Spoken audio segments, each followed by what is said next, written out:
friends? Are you the kind of friend that your other friends want to be in a group work with because they know you would actually do your part? Or are you the friend that's going to be a reason why they are depressed? Okay, so thank you guys for following the friendship series so far.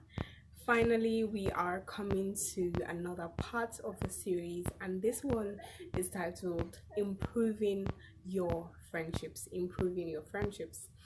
So, I once told my group of girls to answer a few questions, and I can remember that that day the questions had to do with how much value they were adding to their friendships. And so I asked questions like, what role would you play in your friend's life? What advantages have you been to their lives since you've been their friends? Do you pray for your friends? Are you the kind of friend that your other friends want to be in a group work with because they know you would actually do your part? Or are you the friend that's going to be a reason why they are depressed? And just a few questions like that. How often do you pray for your friend? Yeah, so those questions were actually to wake us up to the fact that we needed to improve our friendship. And today I'll be sharing with you ways I've learned over the years to improve my friendships. So, number one thing is that to improve anything, to make the best quality out of anything, or to even get the best quality out of anything, first of all, you have to manage quantity. One of the problems we have in Nigeria is that we are overpopulated, right?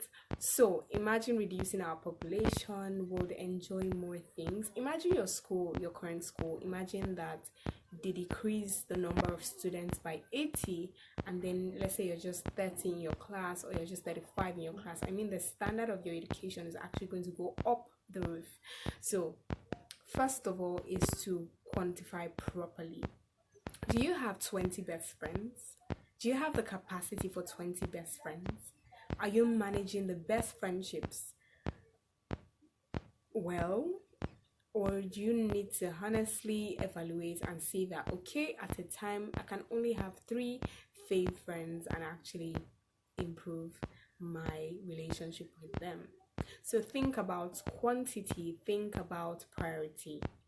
Now, Jesus had many people around him, and there were the bigger group of disciples, some of which a lot of who we do not know, their names were not mentioned. And then there were the 12 whose names were mentioned. There was the 3, Peter, James, and John.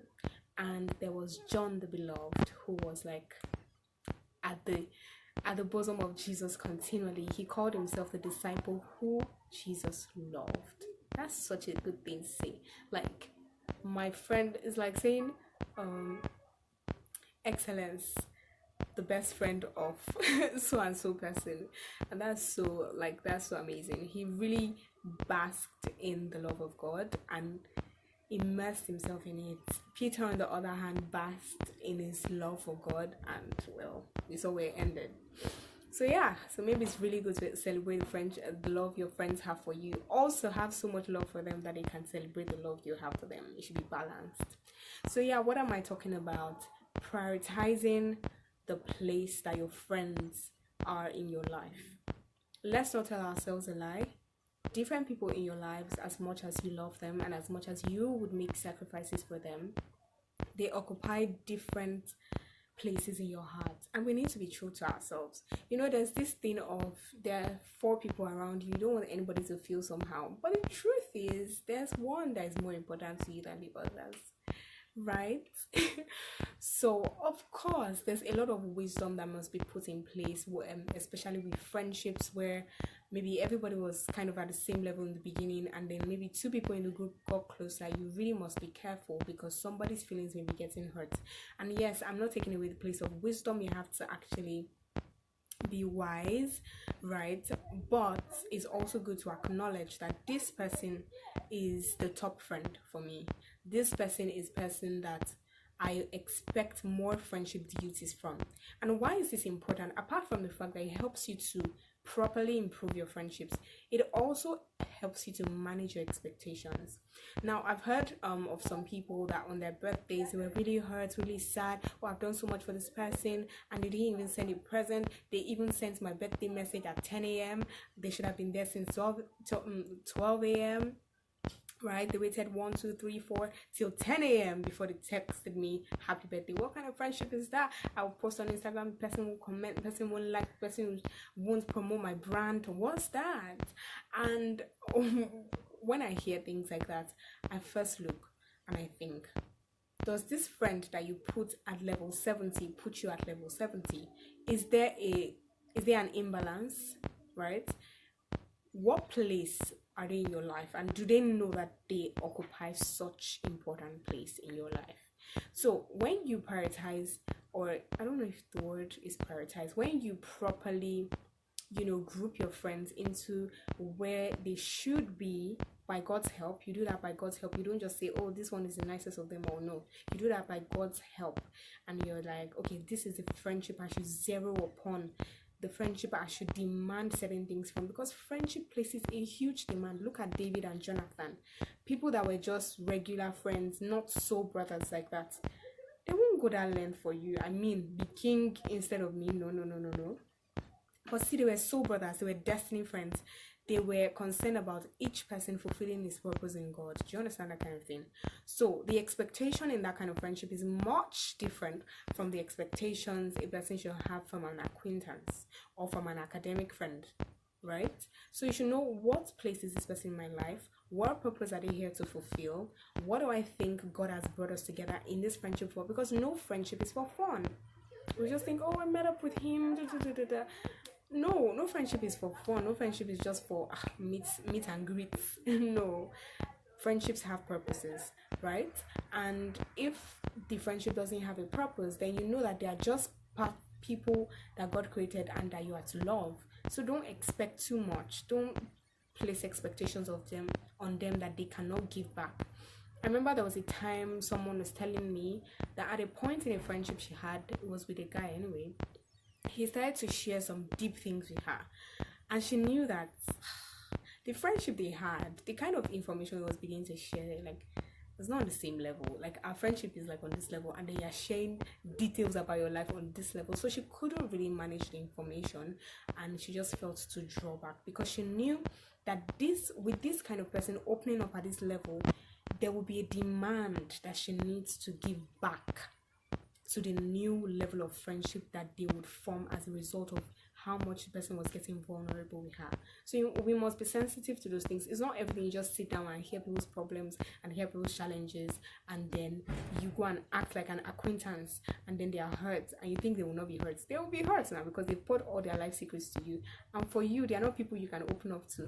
So it just be like an imbalance. It just be like you're that counselor, and the friendship will just not really work. So you must know, okay, where is this friend in my life? What's their purpose? And that's why we need to take every friendship to God before they are even formed.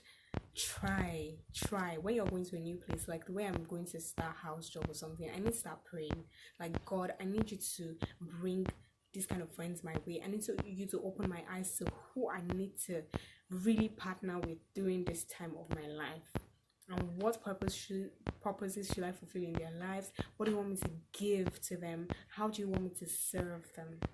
Love is about service, sacrifice, giving. It's also about receiving. So who should I receive love from? Because a lot of us are out there receiving love from the wrong people. Not that they are bad people, not that they don't believe the things we believe at our deepest levels, but they are just not the right person to do that for you. They're just not right. The fact that something is not right does not mean that the thing itself is wrong. It's just out of place in that place, right? So it's like a square peg in a round hole, that kind of thing. A misfit, not that the person is wrong or a bad person. So you need to establish that, okay, what's my purpose in this person's life? What's their purpose in my life? How should I serve them? How should I not serve them? How far should we get in this friendship? It's not just, oh my God, I enjoy this person's company, we like to spend time together, and I don't manage what my expectations are, and what the person's expectations are. You see the way we sit down in romantic relationships, right? And you actually analyze, like, these are my expectations, these are your expectations. We should do that in friendships, but no, we'll not do it. Just feel like friendships should just work. If they'll work, they'll work. If they'll not work, they'll not work. No, we should do that in friendships. We should sit down and say, okay, you're my friend, these are the kind of things I expect. Yeah, I know it looks serious, but these are the things that cause, problems and heartaches.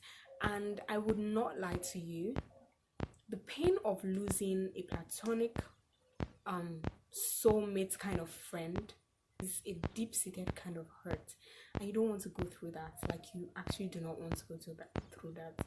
So why not we avoid those hurts, those pain, by sitting down and discussing things. Analyze your friendships after 6 months. Oh, I feel like you didn't check up on me with my goals well. I feel like if you were on my neck more, I would have done more in this area. Friendship places a demand.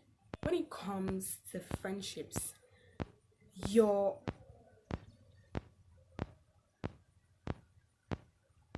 have expectations.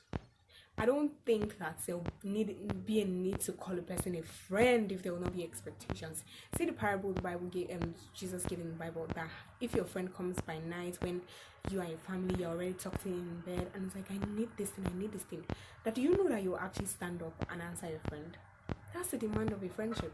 That's an expectation. Your friend at the door expects that this person, my friend, this person will actually get up from their duvet in the cold and actually give me water to drink or whatever I need. So that's the expectation we're talking about here. So if there's any commitment with human beings, any human commitment, it comes with expectations. Marriage comes with expectations. Friendships come with expectations. And if we have not put people in the right place, we'll be placing wrong expectations of them. We may even be placing expectations, one, that they do not know that we have, or we're placing expectations that they cannot fulfill. So we need to talk about these things. So I'll continue this video I'll continue improving your friendships in my next video. I'm trying to keep every video as short as possible. So yeah, I'll catch you guys in my next video on the rest of improving your friendships. Thank you guys for watching. Don't forget to hit the subscribe button and get back to me on my social media if you have anything to say. Thank you guys. Bye.